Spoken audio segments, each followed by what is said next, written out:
Hello दोस्तों, maths tutor में आपका स्वागत है। आज के वीडियो लेक्चर में हम पढ़ेंगे कि किसी भी कॉम्प्लेक्स नंबर जो कि उसकी स्टैंडर्ड फॉर्म मतलब ए प्लस आयोटा बी की फॉर्म में गिवन हो, उसका कॉन्जुगेट कैसे निकालते हैं। तो चलिए आइए शुरुआत करते हैं।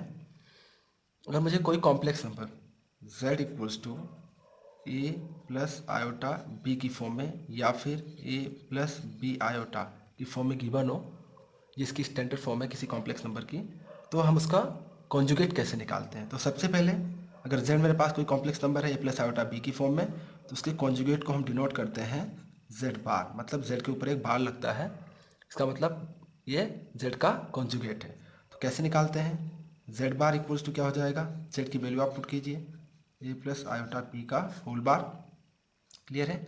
तो यहाँ पर क्या होगा, जब आप कॉन्जुगेट सॉल्व करेंगे बार हटेगा, मतलब सॉल्यूशन के टाइम पे अगर मैं बार हटाता हूँ तो इमेजनरी पार्ट जो होता है इसका, मतलब ये वाला पार्ट इमेजनरी पार्ट जो है इसका साइन चेंज हो जाता है। मतलब अगर ये प्लस का है तो माइनस का हो जाएगा और माइनस का है तो प्लस का हो जाएगा। क्लियर है? तो यहाँ भी प्लस का है तो क्या हो जाएगा आंसर इसका, ए माइनस आयोटा बी।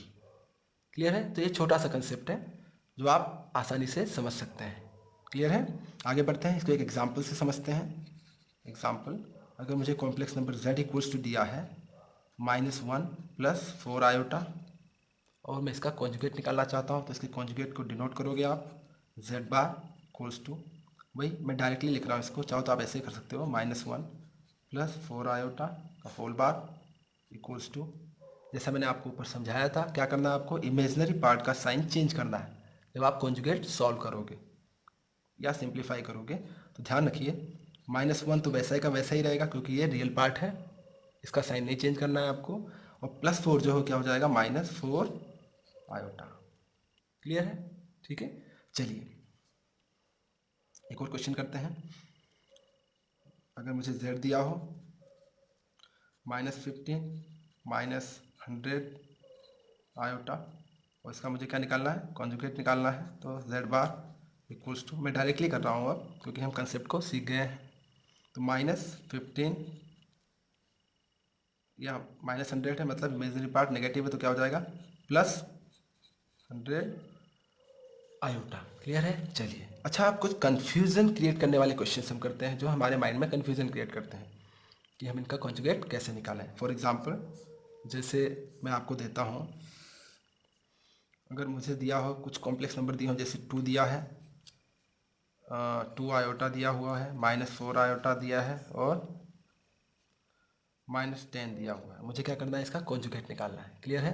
तो आप इसका कॉन्जुगेट कैसे निकालोगे? सिंपल सा, अगर मैं इसको z मानता हूँ, सबको z मान रहा हूँ मैं, तो z इक्वल्स टू अगर मैं 2 लेता हूँ तो इसका कॉन्जुगेट क्या होगा, z बार। और जैसा कि यहाँ इसको स्टैंडर्ड फॉर्म में कंपेयर अगर करें, स्टैंडर्ड फॉर्म में आप कन्वर्ट करोगे तो रियल पार्ट है, मतलब ए है, बाकी चीज़ क्या है, जीरो है। तो हमें क्या करना पड़ता है, इमेजनरी पार्ट को ही साइन चेंज करते हैं इमेजनरी पार्ट का, तो वहाँ नहीं है तो उसका साइन चेंज नहीं होगा, मतलब z बार इक्वल्स टू क्या आएगा, 2 आएगा। क्लियर है? इसी तरह अगर z इक्वल्स टू क्या है आपके पास, 2 आयोटा, मतलब z बार क्या हो जाएगा, अब यहाँ रियल पार्ट नहीं है तो कोई प्रॉब्लम नहीं है, पर इमेजनरी पार्ट तो है।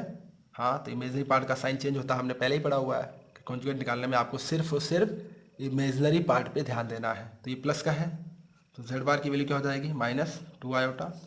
इसी तरह z इक्वल्स टू अगर -4 आयोटा है तो z bar equals to +4 iota, और last one z equals to -10 comma, तो z बार इक्वल्स टू क्या हो जाएगा, -10 ही रहेगा क्योंकि ये रियल पार्ट है। क्लियर है? तो इस तरह के कॉन्जुगेट निकालने वाले क्वेश्चन और कीजिए। ये तो सिंपल कंसेप्ट मैंने आपको समझाया है, इस पे बेस्ड क्वेश्चन हम आगे के वीडियो ट्यूटोरियल्स में करेंगे। और इससे रिलेटेड, कंसेप्ट से रिलेटेड अगर आपको कोई परेशानी आती है तो हमें कमेंट करके आप पूछ सकते हैं। ये वीडियो अगर आपको अच्छा लगा तो आप इसे लाइक कीजिए और अपने दोस्तों के साथ शेयर कीजिए ताकि उनको भी ये कंसेप्ट समझने में आसानी हो। और इस तरह के वीडियो और पाने के लिए हमारे चैनल को सब्सक्राइब करना मत भूलिए, क्योंकि सब्सक्राइब कर लेने से आपको अगले वीडियो का नोटिफिकेशन मिल जाएगा, जिससे आप अगला वीडियो हमारा देख सकते हैं। धन्यवाद।